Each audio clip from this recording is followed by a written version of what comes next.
There are many ways musicians borrow from other songs to make new ones. One is interpolation, which is when you use an element of a song but not the recording itself. Oh yes, wait a minute, Mr. Postman. Oh yes, wait a minute, Mr. Postman. Ooh, I'm a rebel just for kicks now. Oh yes, wait a minute, just for Postman. Well, I won't back down. Won't you stay with me? No, I won't back down. 'Cause you're all I need. Won't you stay with me? Well, I won't back down. No, I won't back down. It's awesome wrong. I've got to let you know. Stay at home, 'cause I was doing better alone. But when you said hello, I knew that was the end of it all. While this is ostensibly a story about interpolation, it's really the story of one man and one very lucrative melody. If you were a woman and I was a man, would it be so hard to understand? Shot through the heart and you're too late, darling. You need love a bad way. They say in heaven, love comes first.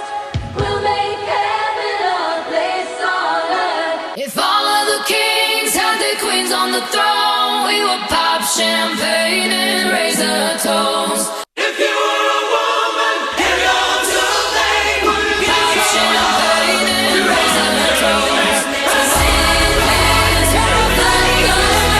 Baby, we'll make heaven a place on earth. interpolation? Let's say, do you know the song at the same time though? Ready? Okay. 1, 2. Do you know this song? Show me how to do exactly what Interpolation. Showed me how to do. In addition to the haunting string melody, which is not a sample but a replay, The melody and lyrics in the first half of the chorus are the same as in the Turtle song. However, from there, we changed I Wanna Be With You to I Wanna Be Like You. And in the end, it becomes I'm Gonna Be Like You. the song wasn't written by the Turtles, but rather by these guys. Not her, but these guys. And the Turtle song actually changed hip-hop history. Because in 1989, the band sued De La Soul for $1.7 million over this. And overnight, the era of big samply records like these was over. If you guys want to listen to my version of the Turtle single You Showed Me, my version Showed Me is out now, and it was cleared. Interpolation. Lorde was really lucky she didn't get the pantsuit off her, and I will rephrase that, because solar power seems very interpolation-y.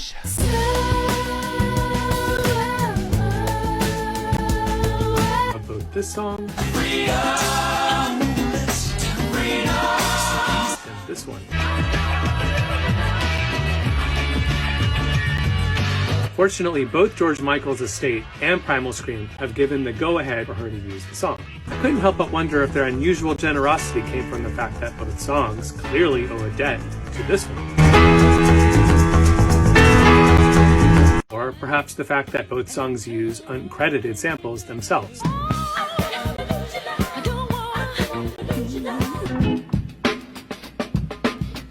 So maybe they were being cool, or maybe they thought it's better not to rock the boat.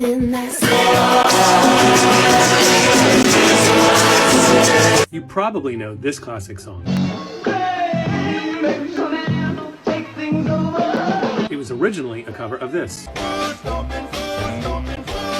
In fact, Bowie played it live. You can hear he's singing the lyrics to Foot Stompin' while the music is from Fame. In January 1975, both Bowie and John Lennon from The Beatles were living in absolute debauchery in New York City. One night, Lennon came by Electric Lady Studios and heard Carlos Alomar's riff. They decided it was too good to keep as a cover, so they turned it into a new song. After hearing Fame, James Brown recorded this. While Bowie was flattered Brown would lift the tune from him, guitarist Alomar, who was formerly in James Brown's band, had mixed feelings about having his riff ripped off by his old boss. Bowie insisted that they not sue, unless Hot became a hit, which it didn't. Can a person be an interpolation of another person? Of course not. But in 1989, Anthony Kiedis of the Red Hot Chili Peppers was watching MTV when this video came on. But it makes no difference 'cause they're not And he was like, WTF? This Mike Patton dude has long hair, and he's rapping over rock-infused white boy funk, sometimes wearing a shirt. Hey, that's my thing.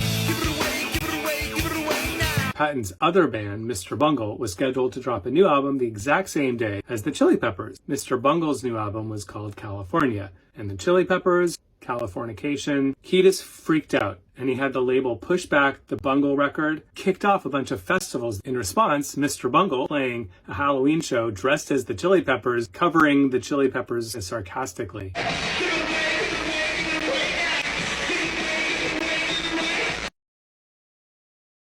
Do you know this song? It's basically a cover of this.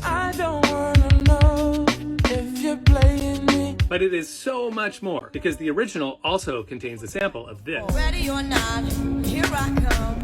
You can't hide. As well as a sample of this. While the Fuji song contains an interpolation of this. ready or not. Here I come. You can't hide. As well as a sample of this.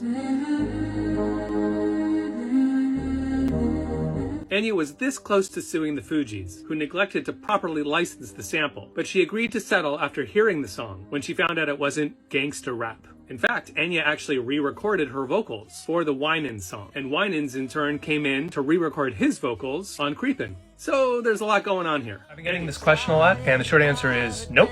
Miley doesn't have to do anything, and I'll explain why. There appears to be a connection between Flowers and When I Was Your Man. It's not a sample because none of the Bruno Mars recording is used, and it's not an interpolation because none of the melodies are used, none of the lyrics or melodies. Before we move on though, I do hear a near interpolation of a famous disco song. Not sure if you guys heard it yourselves. I'll talk more about that in a second. So Bruno sings, I should have bought you flowers and held your hand. And Miley sings, I can buy myself flowers, I can hold my own hand. Now again, there's no sampling going on, the melodies are different, the chord changes are different. People are hearing a connection in the lyrics. If they break it down though, it's only the use of the word flowers, hand, and I.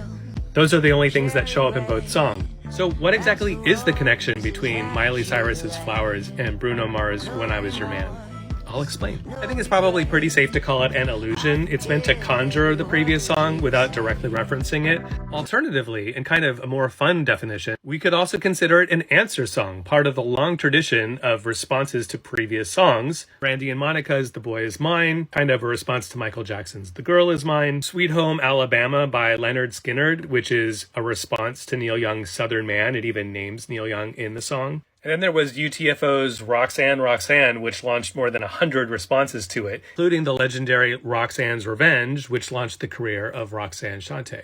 Now, I'm not going to play that disco song that I mentioned earlier because I'm not a snitch. You can go check it out in my Spotify interpolation playlist. And you'll notice there are both breakup empowerment songs in A minor. The first 4 chords are identical. And there's a string melody that comes in halfway through the chorus, which has a very similar melodic shape. It's hard for me not to think that the day they wrote Flowers, they were listening to the song and they were inspired by it. Have a listen, leave me a comment, let me know if you think I'm right.